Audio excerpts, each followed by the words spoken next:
Muito obrigado, presidente. Presidente Elmano Ferro, uma satisfação falar sobre a sua presidência. Vossa Excelência, que é um político já de renome nacional, como muito bem aqui foi colocado pelo nosso querido ministro Garibaldi. Senador Hermano, eu queria, em primeiro lugar, fazer um breve registro.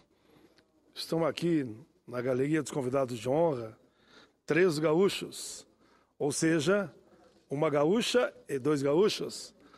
E cito aqui o senhor Ivo Cansan. O senhor Ivo Cansan é presidente da Movergues. O senhor Jorge Piva é diretor comercial de divulgação e a senhora Cândida Servieri, tá certo a pronúncia? Servieri, que é diretora executiva da Bimóvel. Eu recebi os 3 aqui no cafezinho, até disse para eles que aqui no cafezinho era grátis. No meu gabinete eu tinha que mandar buscar porque não tinha. E eles gentilmente estiveram ali dialogando comigo e me fizeram um belo convite que eu tomo a liberdade e sei que eles vão aplaudir essa iniciativa, de que esse convite não seja só a mim, assim, aqui da tribuna do Senado, a todo o povo brasileiro. Recebi o seguinte convite da FIMA Brasil, abertura oficial da FIMA Brasil 2015. A Movergues e a diretoria da FIMA Brasil 2015 convidam a todo o povo brasileiro para a solenidade de abertura da 12ª edição da Feira Internacional de Máquinas, Matérias-Primas e Acessórios para a Indústria Moveleira. 16 de março de 2015, às 14 horas, Salão de Eventos do SIC, Parque de Eventos, Alameda Fenavinho, Bento Gonçalves, Rio Grande do Sul. Eu agradeço muito o convite, estarei lá, dizer a vocês e repito aqui da tribuna, minha primeira profissão foi marceneiro. Cheguei em marcenaria no Senai e depois fiz também o curso de ajustagem. Mas trabalhei na Dalsóquio Menegoto como marceneiro, como eu dizia antes para vocês, lá em Caxias do Sul. E sei que lá na feira, que será super moderna, vocês terão também uma oficina para mostrar o trabalho do micro, pequeno, profissional, marceneiro. E eu, se bobear, eu pego lá um daqueles aqueles chamados bancos onde a gente trabalhava e já faço um móvel ali. É só me dar um espaço ali que eu já saio na serra-fita, na circular ali, e já vou para a plana, e já vou para a lixadeira, e vou lá para a expedição, e já fico carimbando o estoque para mandar para a produção. Só quis mostrar que conheço um pouquinho o setor. E, naturalmente, o setor hoje da mais alta qualidade, móveis que servem o Brasil e o mundo hoje, no nosso período de exportação. Até eu comentava das dificuldades que enfrentamos recentemente na Argentina.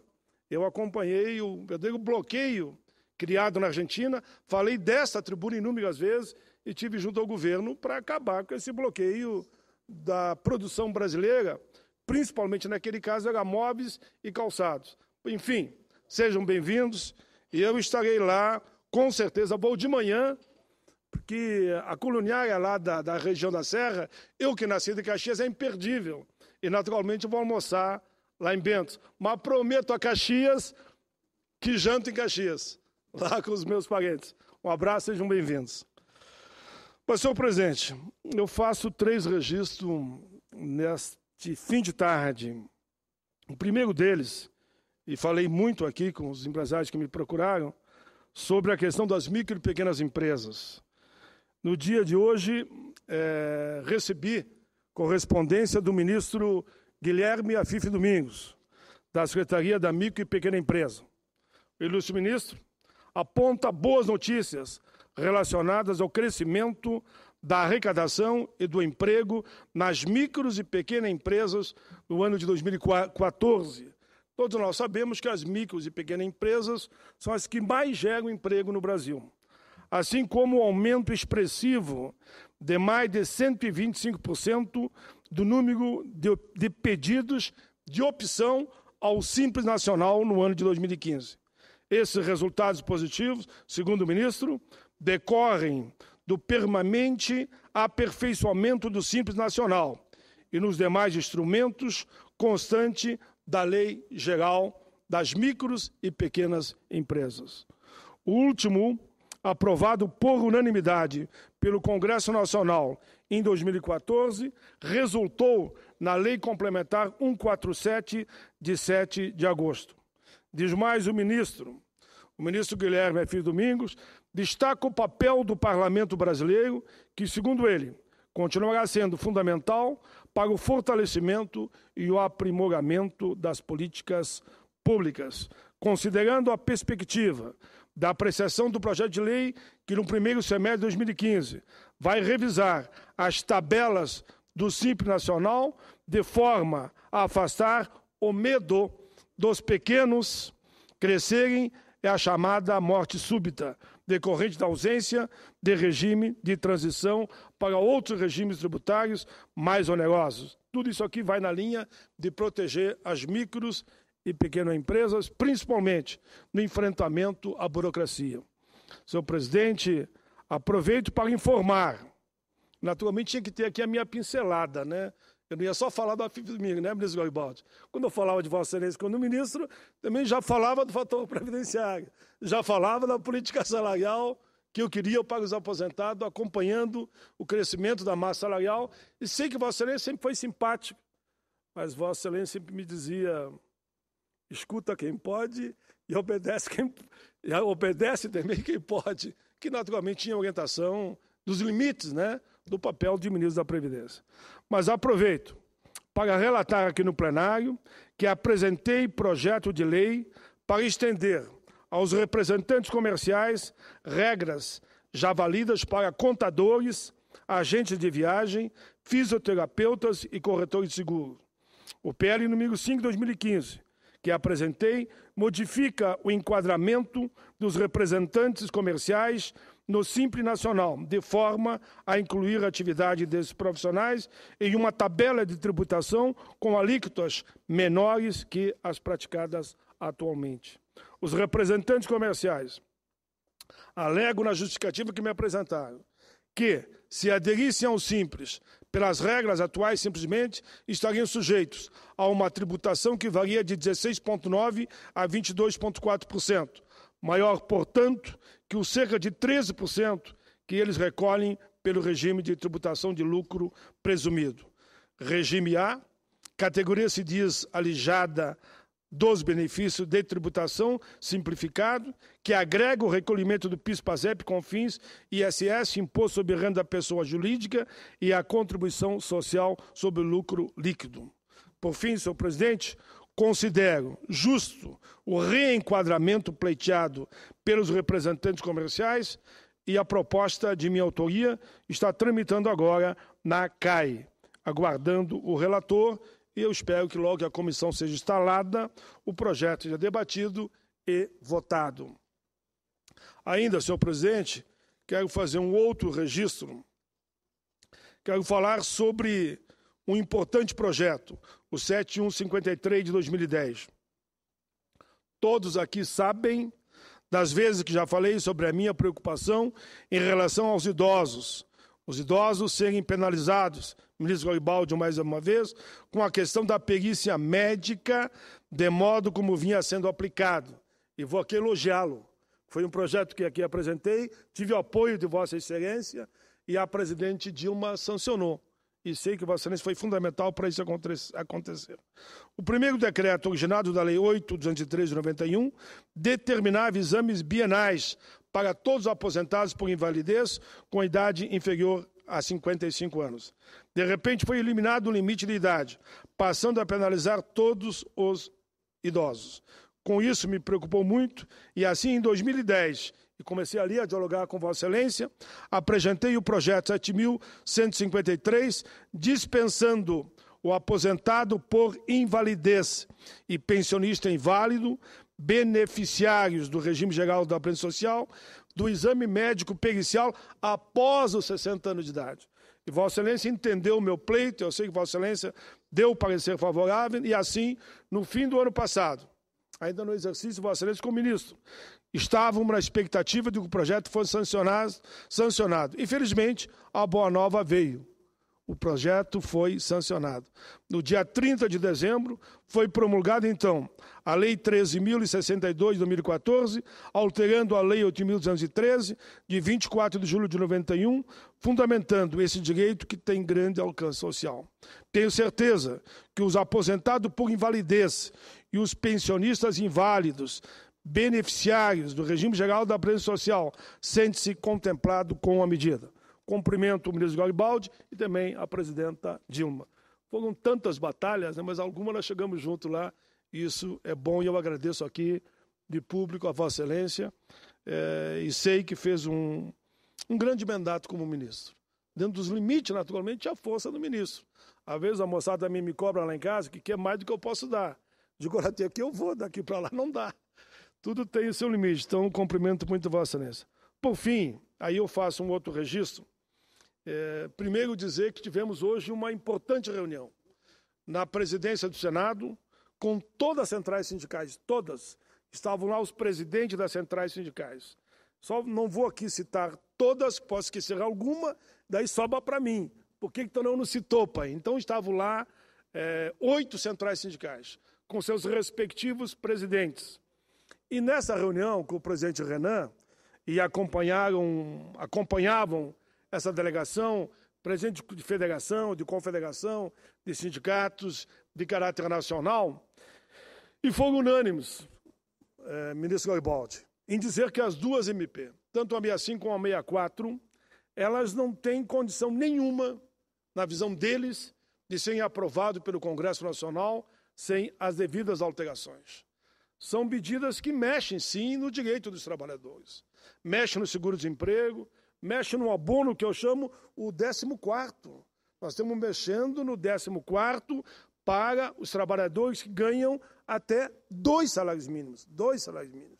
É nisso que nós estamos mexendo. Nós temos numa época em que sabemos que a rotatividade é muito alta e, infelizmente, a perspectiva de desemprego existe ainda, mas vamos pegar só a rotatividade. O segundo-desemprego sai de 6 meses para 18 meses. Temos também que mexer aí. A questão da viúva, nós diminuirmos de 100% para 50%, sem uma reflexão mais profunda. Eu estou aqui relatando o que foi dito por todas as centrais sindicais. Merece parar, pensar, dialogar e ver o que é possível construir. A própria questão dos pescadores, a questão do seguro-defeso, é algo que nós vamos ter que analisar com calma. Se tem algum tipo de fraude, de sacanagem, de malandragem, vamos combater isso, mas não fazer com que o inocente pague pelo culpado. Poderíamos aqui falar também, agora mesmo os empresários que estavam comigo aqui, estavam muito preocupados quando nós saímos de 15 dias da licença de saúde ou acidente para 30. Eles dizem, pai, como é que a micro e pequena empresa vai pagar isso? Tu acha que nós vamos torcer para que alguém fique doente, mas nós vamos ter que dar 30 dias em casa? 30 dias sem esse trabalhador? Bom, antes de chegar 15, ele ia para lá, voltava e nós procurávamos enquadrar, porque ele voltava com a estabilidade normalmente de 1 ano, mas agora é 30 dias. E eles me diziam, e é verdade que sabemos também que existe, uma certa indústria também do atestado. Eu digo isso com maior tranquilidade, porque todo mundo viu a denúncia nacional das, como é que chama, das próstatas, né? O termo certo é que substitui um pedaço do corpo quando próstatas. Eu estava aí, me ajudaram, aí dois capas na mesa barbada, faltou a palavra, eles ajudam. Todo mundo sabe que, infelizmente, isso acontece, né? Então, nós vamos ter que ter esse cuidado para ver como é que fica também de passar de 15 para 30 dias. Cada um dos artigos dessas duas MP, as centrais contestaram. E eu achei uma posição muito madura das centrais. Em nenhum momento eles disseram ali na reunião que eram contra tudo e contra todos e que tinha que simplesmente rejeitar as duas MP. Até considero algumas inconstitucionais, até considero. Mas acham que dá para fazer o que nós chamamos de uma comissão tripartite com o Parlamento, o Executivo e o movimento social, representado pelas centrais e confederações, e tentar construir uma redação que dê uma visão mais humana e mais justa, tanto numa MP como na outra, na forma de um substitutivo. Acho que é o caminho. Eu dizia para aqueles que tinham dúvida quanto à posição do Congresso, que mesmo na reforma da Previdência, no momento mais alto do meu querido presidente Lula, logo que Lula assumiu e que mandaram para cá uma reforma da Previdência, eu me lembro que eu dizia no plenário e dizia para os ministros com os quais eu dialoguei: essa reforma como está não passa, tem que ter alterações. E criamos, o senador Garibaldi ajudou, a PEC paralela. Aprovamos a reforma, mas com a PEC paralela que construiu o que eu chamaria de um meio termo. Nesse caso, dessas duas MP, eu vejo na mesma linha. Eu não estou aqui para dizer que sou contra tudo e contra todos. Achei muito madura a posição das centrais, de todas as centrais. Vamos estabelecer o diálogo e vamos construir o possível, na linha de combater a fraude, a sonegação, a malandragem, mas não permitir que o trabalhador e o aposentado tenham prejuízo. Então, eu quero cumprimentar o presidente Renan pela forma como se posicionou. Ele foi muito firme, o presidente Renan. Ele disse o seguinte: aqui, sob a minha presidência, não vai passar nenhum projeto que venha prejudicar os aposentados, pensionistas e os trabalhadores. É uma posição firme, mas aberta ao diálogo, para construir as alternativas como as centrais propuseram, e nós também, vejam bem, entre Câmara e o Senado, duas MP receberam mais de 500 emendas. É sinal que o parlamento quer mudar, né? Quer mudar as MP. Só eu apresentei 47 emendas. Deve ser o que mais eu apresentei emendas. Mas apresentei acolhendo uma demanda do movimento social para discutir, para negociar, para buscar uma linha de entendimento, como faço sempre. E Vossa Excelência, ministro Garibaldi, sabe que essa é a minha postura. Faço aqui o meu último registro com algumas preocupações. E deixo aqui as minhas preocupações. Estou preocupado com um dos direitos fundamentais do trabalhador brasileiro. Falo agora do Fundo de Garantia por Tempo de Serviço. No último dia 13 de novembro, foi promulgado uma lei que diz que cancela débito de empresas e abre mão de execuções fiscais referentes ao FGTS. São recursos que deixarão de ingressar no fundo, uma poupança do trabalhador, e que, via esse processo, se está se abrindo mão de um benefício. Quem ganha com isso são somente os empreendedores.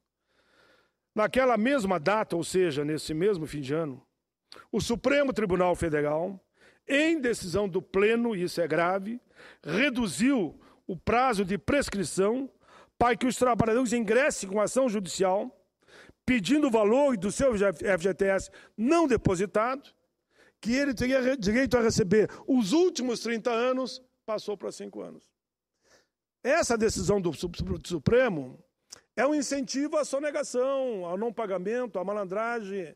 Porque o cara pensa o seguinte: bom, eu não pago, o dinheiro que ele reclamar, passou aqui, não vai querer perder o emprego, daqui a 10, 20, 30 anos, eu vou pagar somente os últimos 5 anos. É lamentável essa decisão do Supremo.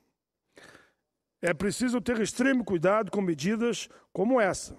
São um retrocesso em relação às garantias e direitos fundamentais da nossa gente. Até então, o entendimento jurisprudencial do Tribunal Superior do Trabalho era que o artigo 23, parágrafo 5º da Lei 836, ao prever prazo de prescrição superior àquele fixado na nossa Constituição, não era inconstitucional, por se tratar de norma mais favorável ao empregado, ou seja, na dúvida, favoreça o mais pobre, ou seja, pró-mísero.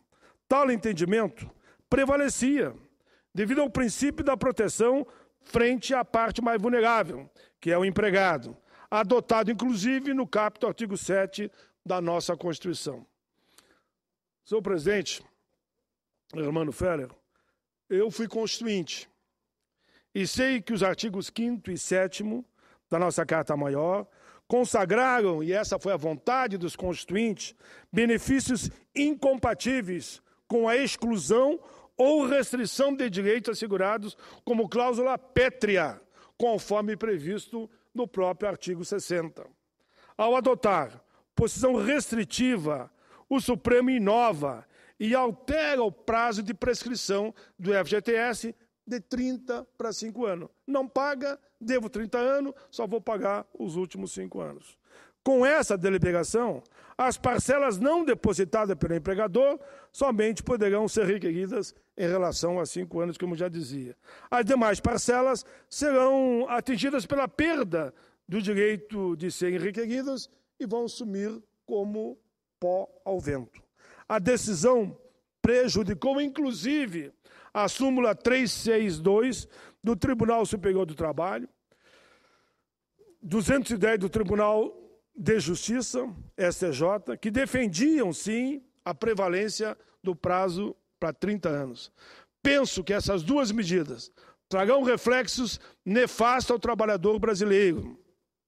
E, por isso, não dá para concordar ainda com mais duas MP que vêm no mesmo sentido.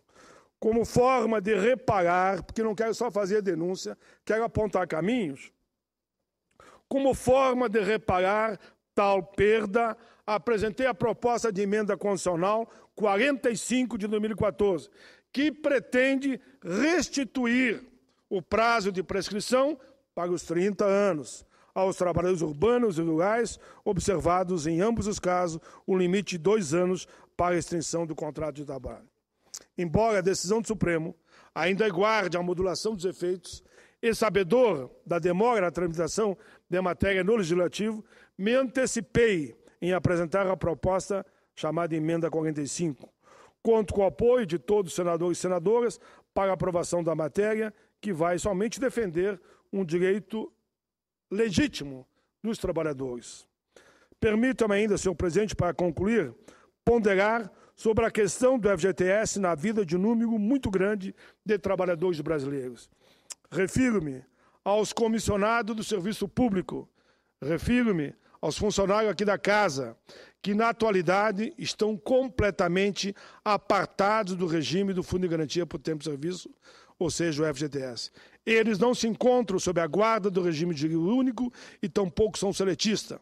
A comissão especial, que analisa a proposta de emenda constitucional 53, aprovou em dezembro passado por unanimidade o relatório do deputado Isalci Lucas Ferreira, que garante direito do seguro-desemprego e fundo de garantia por tempo de serviço aos servidores dos 3 poderes de órgãos públicos federais, estaduais e municipais. O texto original foi do deputado Jovran Frejá, do PR e do DF, incluía também o aviso prévio, mas acabou sendo retirado para facilitar o andamento da matéria.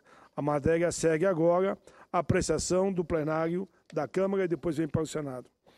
Termino, senhor presidente, só dizendo, é nosso dever assegurar a todos os trabalhadores brasileiros os direitos iguais, que possa auxiliá-los na adversidade, na sua aposentadoria, enfim, em todos os momentos da sua caminhada e na sua função, seja na área pública ou na área privada. Essa medida que aqui me referi tem nosso total apoio. É uma iniciativa de deputados e que eu vou abraçar aqui e vou defender para que os funcionários aqui da nossa casa tenham também o direito ao Fundo de Garantia por Tempo de Serviço. Senhor presidente, agradeço a tolerância de Vossa Excelência e considerem na íntegra meus 3 pronunciamentos. Muito obrigado. Sigo Nogueira agora na presidência.